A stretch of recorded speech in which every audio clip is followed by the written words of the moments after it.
Pak Bambang. Baik pimpinan, terima kasih. Assalamualaikum warahmatullahi wabarakatuh. Selamat sore, salam sejahtera kita semua. Yang saya hormati pimpinan, rekan-rekan Komisi 7, baik yang hadir secara fisik maupun virtual, kemudian juga jajaran direksi MindID dan BUMN yang berada di bawah MindID. Saya ingin menanggapi tentang tata kelola pertimahan yang tadi disampaikan oleh Pak Dirut Tima, Pak Riza.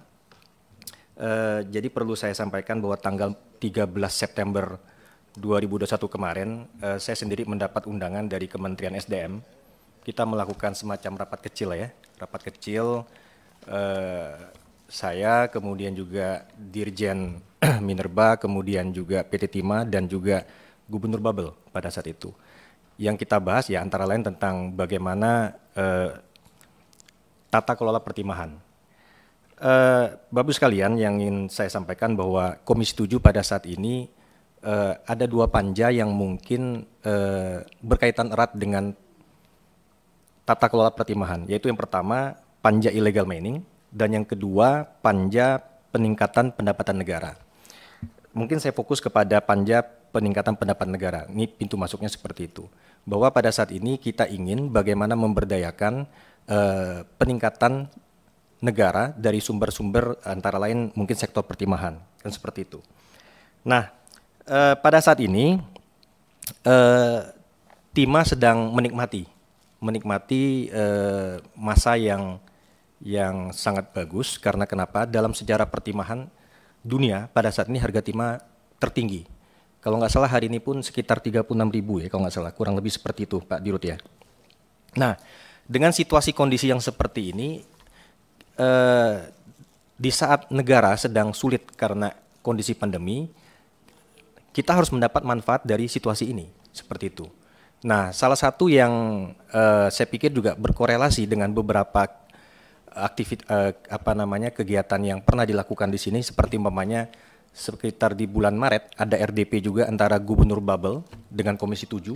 Beliau juga menyampaikan tentang harapan-harapan tentang royalti dan sebagainya. Pada kesempatan ini saya ingin memberikan beberapa tanggapan terhadap situasi itu. Yang pertama,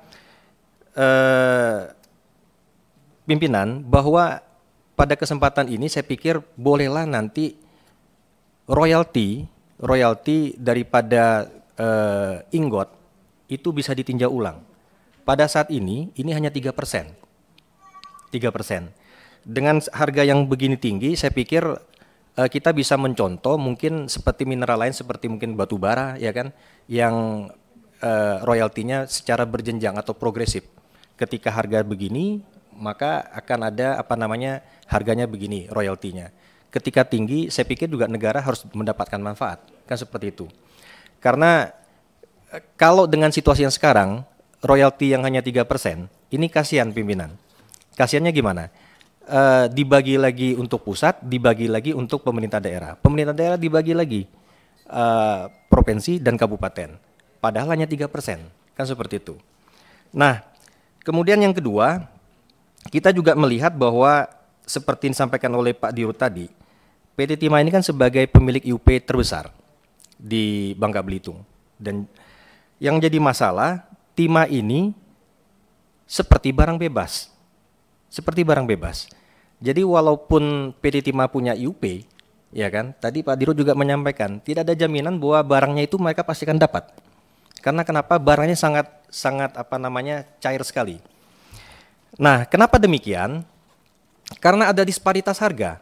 Jadi kan bukan hanya PT Timah sendiri yang bekerja tentang pertimahan, tetapi juga ada smelter swasta. Nah, situasi ini smelter swasta harganya diadu-adu oleh para kolektor, kan gitu. Saya juga berdiskusi dengan kawan-kawan smelter. Mereka juga sebetulnya tidak happy dengan membeli harga timah mahal-mahal. Ngapain mahal-mahal, kan seperti itu. Tapi diadu-adu terus. Nah, saya pikir ini satu entry point bahwa negara harus hadir mengatur itu. Bahwa pasir timah, saya pikir perlulah kita kenakan sebagai objek PNBP. Ketika pasir timah kita kenakan sebagai objek PNBP, maka kita bisa mengatur tata niaga pada level yang dari bawah ini seperti itu, sehingga negara bisa mendapatkan manfaat, tetapi juga kemudian para petambang dan para kolektor juga teratur, semua happy, kan seperti itu. Karena bagaimanapun juga ketika saya berdiskusi dengan Pak Dirjen Minerba, beliau mengatakan bahwa RKAB smelter swasta juga akan dirasionalkan, karena di tahun 2020 akhir memang Gubernur Babel agak sedikit bebas mengeluarkan RKAB, tapi terus terang hal itu sangat berdampak positif kepada pertumbuhan ekonomi Bangka Belitung. Kita lihat produk domestik bruto regional Bangka Belitung, sektor pertambangan menyumbang sekitar 18–19%. Lalu sektor pengolahan sekitar 20%, total itu hampir 40%. Nah, kita lihat pada kuartal yang kedua pun pertumbuhan ekonomi Bangka Belitung tertinggi nomor 2 se-Sumatera. Ya, hanya kalah sedikit saja dengan Kepri.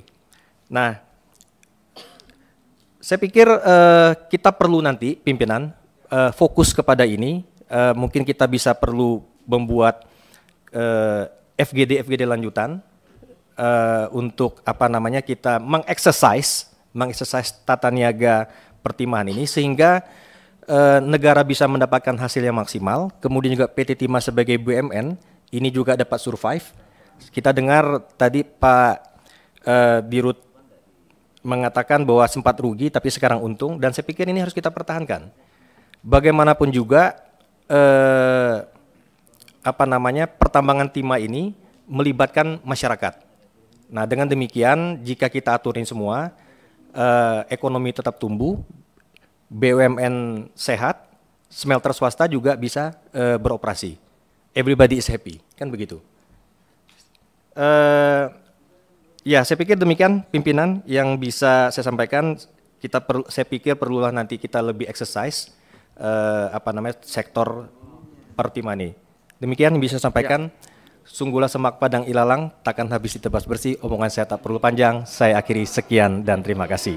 Assalamualaikum warahmatullahi wabarakatuh. Selamat sore, salam sejahtera semua. Waalaikumsalam Pak.